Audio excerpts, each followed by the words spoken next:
täällähän on kaksi erilaista kenttää, mitkä niin kuin fantasisesti tuo eri tasoiset pelaajat pystyy pelaamaan. Toinen Bentsi on vähän lepposampi ja Freemium on hetkittäin jopa aika haastavakin. Eli kun meikäläinenkin ekan kerran tuli tänne 18 vuotta sitten, niin mä ajattelin, että minne tehdasalueen mä joudun. Ja sitten kun tullaan tuosta portista sisään, niin kun aukeaa toinen maailma, mikä on aika mahtavan hieno. Eli kyllähän niin Freemium osaa omat haastavuudensa antaa ja Bentsi vähän auttaa välillä valliensa kanssa, että kaikille tosissaan niin kannattaa tulla katsoa ja kokeilla. Tämähän on loistava miljöö ja me halutaan, että tätä kaikki näkee tämä. Että kyllä se on kiva olla tämmöisen kodin omistaja. Ja niin sen takia kaikki on erittäin tervetulleita tänne.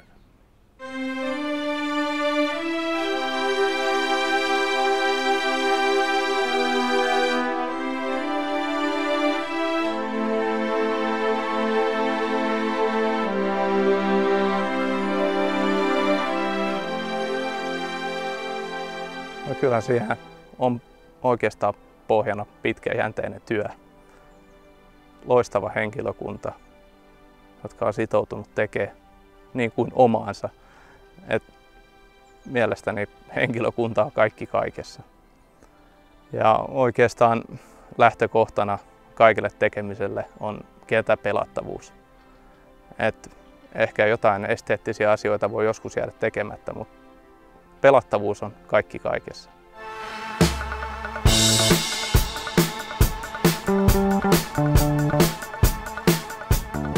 Me tarjotaan ihan normaali lippuja tänne kaikille yleisölle.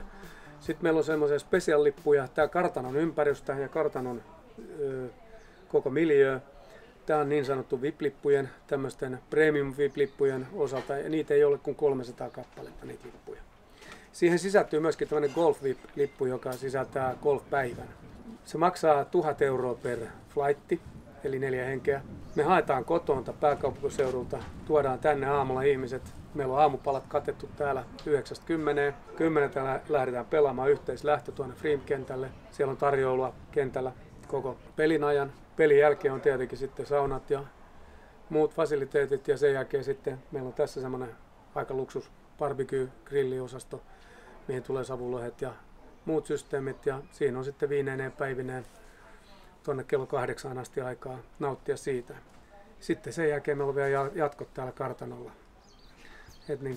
Ja sitten nämä special golf vipit viedään sitten kotiin.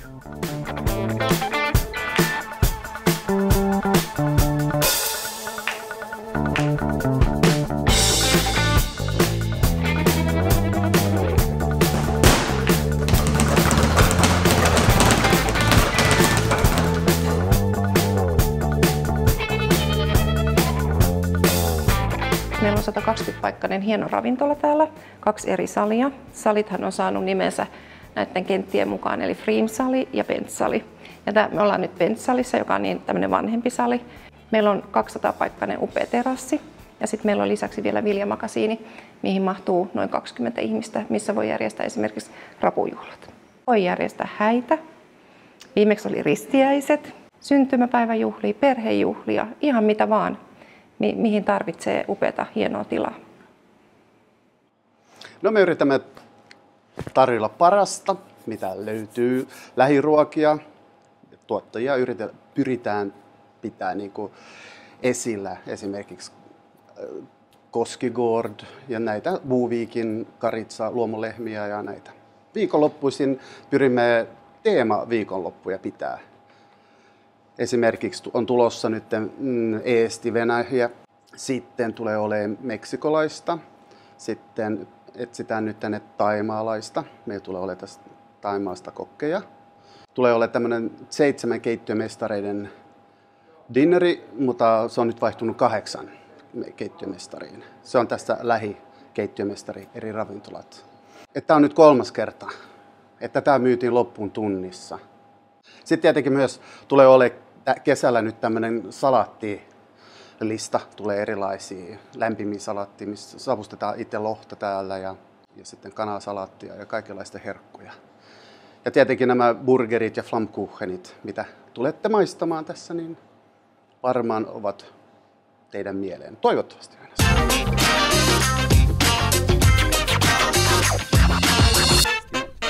No siis sanotaan näin, että nyt kun kausi alkaa, tai oikeastaan on jo alkanut, niin tässä alussa ollaan painotettu treeneihin.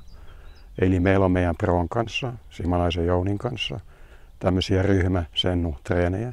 Tarjotaan siis harjoitusta, oppia edulliseen hintaan ja se on ollut hyvin suosittua. Meillä on joka viikko viikkokisoja, johon osallistuu 10 pelaajia. Se on aika hieno homma. Niin sanottu Ryder Cup. Mä luulen, että olisiko nyt 10. kerta jo, 9. tai 10. kerta, kun pelataan ruukkia vastaan, eli naapuriseuraa vastaan. 12 miehisiin joukkoihin. Miehiä ainoastaan, niin kuin Ryder Cupiin kuuluu. Sitten meillä on erinäisiä muita tapahtumia. Fiskars Antiikkilpailu, joka pidetään samanaikaisesti kuin Fiskarsissa on antiikkimessut. Meillä on invitational-juttuja, joihin tulee kymmeniä, 70-80 ihmistä. Eli meidän seuran jäsen kutsuu vieraan tänne ja sitten pelataan, syödään ja ehkä vähän juodaankin sitten. Pidetään hauskaa. Nämä osallistujamäärät koko ajan kasvavat. Tuntuu kivalta. Toivottavasti saadaan lisää senioreita tänne vielä. Ja sitten meidän päätapahtuma oikeastaan koko klubilla on tuo Yötön yö. Eli se pelataan tässä 18. päivä kesäkuuta. Ja se on sellainen, että siellä kuningas kutsuu 2 naista ja kuningatar kutsuu 2 miestä. Ja se on semmoinen traditionaalinen Nordcenterin tapahtuma ja sinne toivotaan, se on 150-200 ihmistä muiltakin kentiltä tosiaan niin kuin toivotaan pelaajia ja se on hauskaa ja rentoa yhdessä olemista ja sitten lopussa tanssitaan ja pidetään hauskaa. Tämähän on aivan upea paikka, siis niin kuin meidän luonto ja meidän klubitalo ja kaikki, niin tämähän on aivan huippu. Aina kun mulla tulee vieraita, mä tuon aina tänne. Sitten sellaisetkin, jotka ei pelaa, niin me istutaan tuossa terassilla ja käydään syömässä. Ja kaikki on niin kuin, ihan kuin olisi ulkomailla ja ihan niin kuin heti tulee sellainen lomafiilis, että tällaista on Nordcenterissä.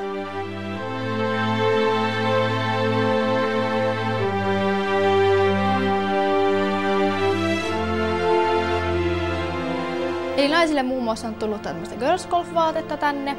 Ja sitten löytyy samaa sarjaa ja löytyy tuommoisia meikkipusseja ja vähän isompaa laukkua, jos haluaa laittaa sinne pientä tilpehöyriä, kun lähtee kentälle. Ja miehellä on tullut sitten uusia tuommoisia Bobby Jonesin logopaitoja.